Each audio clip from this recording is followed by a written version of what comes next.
I remember everything was red. Like all my vision was red. And I remember thinking like something really got rattled loose up in my head.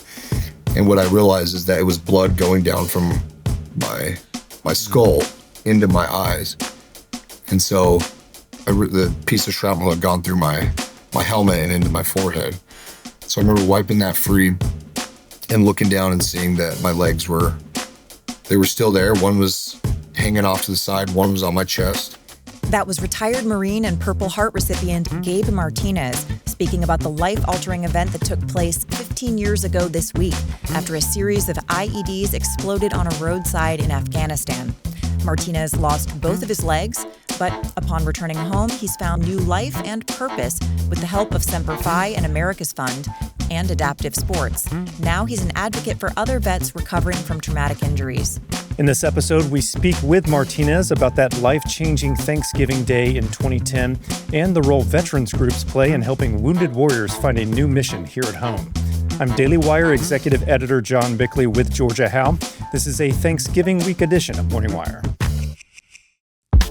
All right, folks, some breaking news right off the top. Beam's cyber sale is open for early access for our listeners, and it's their best offer of the year, but only for 48 hours. Right now, our listeners get up to 50% off, and with our code WIRE, you can grab Dream for just $32.50. That breaks down to roughly $1.08 per night for the best sleep of your life. Head over to shopbeam.com/wire and use our code WIRE, and don't miss out. This is the lowest price Dream has ever been sold anywhere, and is likely to sell out quickly. That's because Dream is packed with ingredients that your body actually needs to sleep. Reishi, magnesium, L-theanine, apigenin, and yes, even melatonin, but dosed intelligently, not like that drugstore garbage that knocks you out and leaves you groggy. Head over to shopbeam.com/wire and use code WIRE to get up to 50% off during Beam's cyber sale. You can grab Dream for just $32.50, but here's the catch. Dream is only available at this price until it sells out, so seriously, think about it. How much would you pay for a truly great night of sleep? With Beam's cyber price, it breaks down to just $1.08 per night. So head over to shopbeam.com/wire and try Beam today. Running a small business is anything but small. For business owners, it's all-consuming from day one. Every decision feels massive and new challenges arise daily. What makes the biggest difference, though, is having the right platform with all the tools needed for success, one that grows the business and simplifies the complex decisions that come with entrepreneurship. That's where Shopify comes in. Shopify's point-of-sale system acts as your unified command center, seamlessly connecting in-store and online operations across up to 1,000 locations. This means customers can shop however they want, whether that's endless aisle browsing, buying online and picking up in the store, or traditional shopping, while your staff has everything they need to close the sale every single time. But here's the real advantage. Since acquiring customers costs so much, Shopify POS helps you keep the ones you have through personalized experiences and first-party data that gives your marketing team a real edge. The proof is in the numbers. An EY report shows businesses using Shopify POS see a 22% better total cost of ownership and an average 8.9% sales boost compared to the competition. Get all the big stuff for your small business right with Shopify. Sign up for your $1 per month trial period and start selling today at shopify.com/morningwire. Head over to shopify.com/morningwire. Again, that's shopify.com/morningwire. Joining us now for this Thanksgiving week special is Gabe Martinez, retired Marine and Marine veteran advocate. Gabe, first, thank you for your service and thank you so much for coming on the show. I appreciate you so much for having me. First, we'd like to hear your story. What led you to enlist in the Marines? So when I'm asked this question about what led me to enlist, I sometimes feel like it's cliche because it's, I was young in 7th grade when 9/11 happened. But that very much was the kind of the spark, as you'd say, to kind of get me to where I am today. I was in 7th grade and didn't know much about it. But I just remember seeing the faces on every adult in my family, in my classes, and really got curious and learned about terrorism, learned about Al-Qaeda at the time and the Taliban. And really from there, it kind of evolved for me, as I got older, got into high school. And of course, in high school, everybody's talking about which college you're going to apply to and whatnot. And I knew I wanted to go to college, but there was still something more. And so I found myself at the recruiter station, and I hit up every branch of service and found myself signing the dotted line with the United States Marine Corps in 2006. So you were still in high school when you enlisted. And when did your first deployment start? My first deployment starts in early January 2008. Yeah, just 2 years after I enlisted. So my first deployment was it's a Marine Expeditionary Unit where we get on the Navy ships and we go out through kind of a security force in the waters. And so I was all over the Middle East. All right, so you complete your first deployment, and then your second is to Afghanistan. And that's where your personal story really pivoted on Thanksgiving Day back in 2010. What happened on that day? What do you remember most vividly about that day? Yeah, so Thanksgiving 2010 is obviously a day I'll never forget. I remember everything about it, and I'm blessed to still have that, because a lot of guys, don't recollect. But yeah, for me, I was on my second deployment in the Marines. I was in for about 3 years at that point, and we were going to the Helmand province of Afghanistan. And before that deployment, I knew it was going to be, a tougher deployment. That was a real brutal year for some of the Marine Corps units out there. It was the morning after Thanksgiving in Afghanistan, so still Thanksgiving here. We were going to do a longer mission set. And so we were at a local base, stocking up on, supplies and whatnot. Everything out there slow when you in a vehicle or on foot. So we're probably about an hour into the convoy when the first vehicle, which is equipped with ground penetrating radar panels to see what's in the ground, stopped and said something was interfering with the computer system. And so he was instructed to reboot, reset the panels, and then proceed. So the driver did as instructed. He rebooted the system and started to move forward. Convoy starts going, and then boom, an IED goes off, detonates the second vehicle, which is also another Husky single-man vehicle with a computer system. It gets struck. So when that happens, at the time, my job, I was part of a team that we would dismount. We look for secondary IEDs, tertiary, look for any enemy in the area, command wire, whatnot. We dismount. We're looking for that. And at this point, there's debris from the downed vehicle everywhere. And we clear from the vehicle back, they're of no threat, essentially. And now I have to clear in front of the vehicle, like to get up and around the vehicle. And I'm on the road, and like I said, I'm sitting next to a 26,000 pound chunk of metal, and I'm holding a metal detector. And so that metal detector was kind of rendered useless at that point. So I did just as I had many times. I got down on the ground and kind of manually would sift through the earth, loose soil, kind of look for, interrogate, what we call it. And as I'm interrogating, I'm not coming up with anything, but I remember one of my best friends, Sergeant Ibrahim Atai at the time, he was mentioning to me that he saw some disturbed earth ahead of the vehicle. So as I'm talking with him, I kind of deemed the area in front of me clear. So I stand up, and that first step, like I said, my metal detector was rendered useless at that point, since I'm standing next to a chunk of 26,000 pounds of metal. Right. I stand up after clearing that, and I take maybe one or two steps forward, and right after that, boom, the second IED detonates right beneath me. It ended up being a 25-pound improvised explosive device packed in a glass jar. And so the IED goes off, and I remember getting tossed up into the air, and then I landed in this crater that the IED had created. And it was dusty, and it was kind of the fog of war as you hear of. Yeah. And I remember everything was red. Like, all my vision was red. And I remember thinking, like, something really got rattled loose up in my head. And what I realized is that it was blood going down from my skull into my eyes. And so the piece of shrapnel had gone through my helmet and into my forehead. So I remember wiping that free and looking down and seeing that my legs were still there. One was hanging off to the side. One was on my chest. Oh, man. And I remember being kind of angered. And so I remember throwing one of my legs, and Right. My No sooner gosh. do I throw it, I realized it wasn't completely unattached. Because that's when kind of reality sets in. So I remember being in this hole, my medical bag was scattered everywhere.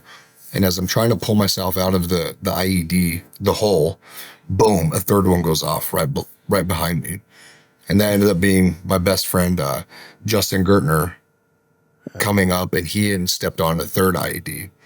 And so he had lost both of his legs. And so I remember getting put on the litter, the stretcher, and as they call in the medevac helicopter for now 3 of us. And as they have me on the litter and they're taking me to the helicopter, the stretcher breaks and I fall off of the stretcher into the ground. And as they put me back on and they load me on the helicopter, I see kind of them bringing somebody else on. And that's when I had learned that it was my buddy Gertner, as they loaded him on right after me. From there, they fly us to the nearest military medical facility with the means of, surgery. And they fly us there. They do kind of finish the amputations, clean out the wounds, and then kind of get us stabilized. And it was there that I remember seeing some sailors off in the corner with the satellite phone. And I was able to muster to a doctor, like, I wanted that phone. And so he gives me the phone, and somehow I'm able to coherently give him the number, and he calls my wife. Mm-hmm. And so there I was calling my wife, telling her what happened, maybe within an hour of what happened, which is obviously not the norm. It's incredible. And so from there, Justin, he survived. He lost both of his legs and almost his arm. And then the driver of the vehicle was more concussed. And so from there, they fly us to kind of, from that point on, it's wash the wound, stabilize, get us off as fast as they can so we get to the United States. So from there, went to Bagram, and then Bagram to Germany to Bethesda, Maryland. And all that happened within probably about 48 hours. And that's when I was introduced to the fund. Just a total whirlwind. How much could you grasp what had happened? Was it real to you? Is this, are you looking and saying, my life has changed forever, or can you not understand it at that moment? I knew I had lost my legs. I remember as I was transported from, A to point A to B, B to C, it was still a matter of like, am I going to live? Am I going to survive this? And then what does life look like for me? Like, I had been 22 years old, and my life was changed in an instant. And now it was physically different. And so I didn't know what life looked like for me as an amputee. Quite honestly, I was oblivious to the fact of prosthetics. And so in my mind, I thought I was going to be stuck in a wheelchair, dependent on everybody else for the rest of my life. Yeah, and to be clear, where was the injury exactly, and how much can you walk, and how much mobilization do you have in your legs? So when the IED went off, it took my right leg above the knee and my left leg below the knee. Okay. And then, as I said, like, I had this skull fracture. You can see the scar. And so that fractured my skull and slightly damaged the frontal lobe. And so, like I said, like, I wasn't even sure of prosthetics and kind of how I would be able to be independent rather than dependent on everybody. Now, you started off saying that you're glad that you remember this day, that a lot of people don't when they have a traumatic incident like this.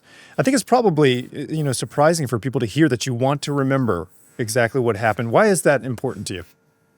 It's important to me, and like I say, I'm glad that I do recall it all in great detail, because it gives me good perspective. I mean, here I am 15 years later, and life's not perfect for anybody, and there's ups and downs, and I always have that perspective and the clarity from 15 years ago when I was, within inches of losing my life and not experiencing the ups and the downs that I am 15 years later. And so for me, it's kind of that maybe reset, or, that kind of perspective to kind of ground myself again and bring myself to reality and be grateful for what I have and what I've endured up to this point. Yeah, I actually wanted to ask you about that next. How did your mindset shift during the early days of recovery? I mean, like I said, there's good days and bad days. Definitely early on, there was a lot of unknowns. I mean, my whole life was drastically changed in an instant, and I didn't really know what life looked like for me, especially now having no legs. Lost both my legs at 22 years old. I was recently married. And so life was very uncertain at that point. In my mind, I figured that was pretty much it. I didn't have legs, so I was figuratively, literally like half the man as I once was. And so my mentality at that point was, I was glad to be alive, but I didn't know what it looked like. And so that's when I was literally, the day I woke up in the hospital in the United States was when I met the Simplifying America's Fund. And they were able to answer a lot of that for me, because fortunately / unfortunately, they had a lot of experience with my situation. So yeah, my mentality then is similar to how it is now. And it's gratitude. Despite ups and downs, it's extreme gratitude. Now, so as part of the recovery, my understanding is you got involved in adaptive sports, and that was part of your the way that you managed to move forward and find new sort of a new life for yourself. Can you explain that period of your life? Yeah. So as you said, adaptive sports was a big part of my recovery, and I attribute that quite often to kind of my mentality today and kind of being mentally tough. Because after I was wounded, having those uncertainties through the hospital while I was still active duty and through Simplifying America's Fund, I was introduced to adaptive sports. And my wife still to this day says I was like a yes man. Like I said yes to anything and everything, whether it was, rock climbing, skiing, things I've never even done before. I found myself doing it. And it was great for my recovery because it showed me what I could do. And there weren't any limits to what I could or couldn't do, because, Marines are good at adapting and overcoming, and being in rec therapy like that and seeing the adaptability of whatever sport it is or activity I wanted to do, there was an alternative, and really there was no limits anymore. And it opened my eyes as to what I could do, really. Are there, across the country, I would think it maybe is pretty different depending on which area of the country you're in, but is there access for other people that have traumatic injuries to be involved in these kinds of sports leagues? 100%. I mean, if you're saying people as a whole, civilian or military, I know that there's plenty of nonprofits out there for even civilians.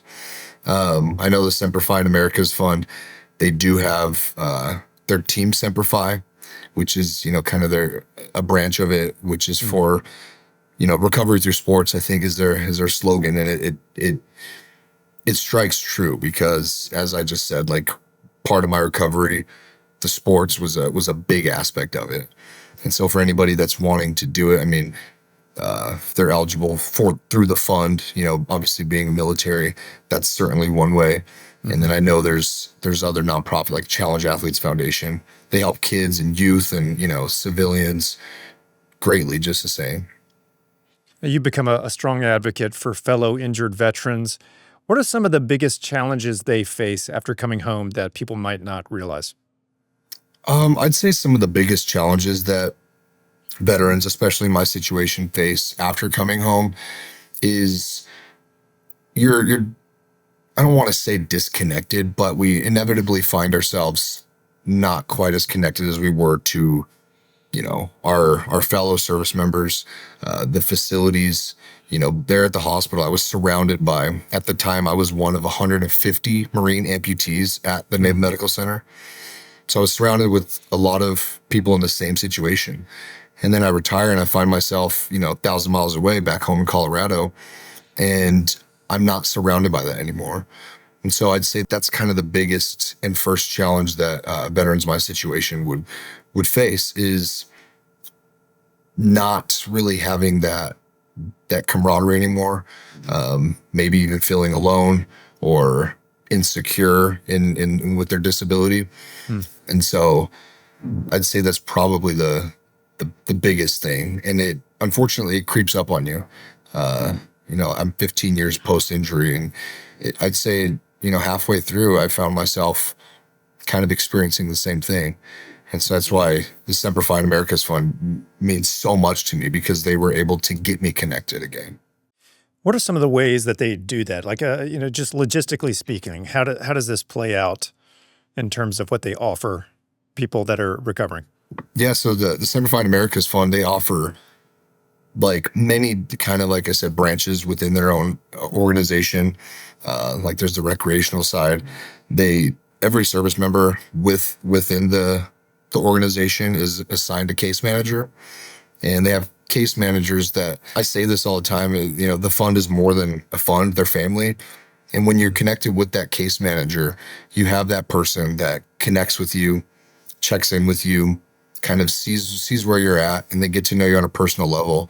So you are introduced to so many of the internal, services that they provide. I've experienced that for my TBI, obviously the prosthetics.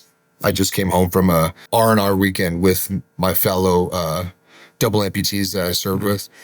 They flew us out to San Antonio, and for 3 days I was able to be with my brothers again and kind of get that reset again. But there's so many things that the fund can do. They've helped me in pretty much physically, mentally, emotionally, financially. They've kind of checked all the boxes. What about the technology side of it? Had there been advances in the last 15 years in terms of prosthetics? Oh man, prosthetic wise, like medical technology is something that's always evolving. And I've seen some incredible advances, especially with upper extremities. Being able to crack an egg, play Jenga with your articulating fingers on a prosthetic. Like, wow. It's even, they're able to tap into kind of, your neurological systems to interact with it. The prosthetics are, for lower limbs, like my legs, microchip processor knees in it. And it's I have an app on my cell phone for my leg. Amazing. And so it's always evolving. I mean, it's something that I very much look forward to kind of seeing it continue to evolve and see how I could benefit from it. Incredible. I wanted to ask you about the Thanksgiving element of this. This is coming out Thanksgiving week. And, obviously this probably changes forever how you look at that holiday. You mentioned gratitude a lot, which seems appropriate for Thanksgiving. How has it changed your perspective on the holiday season? I would say it's changed my perspective very much. Every year I'm brought back to, especially for me, given that my Alive Day, we call it, the day, our anniversary when we were wounded. So for me and my Alive Day being either on or around Thanksgiving it was one of those blessings in disguise, because it brings me back to that day 15 years ago, however many years ago.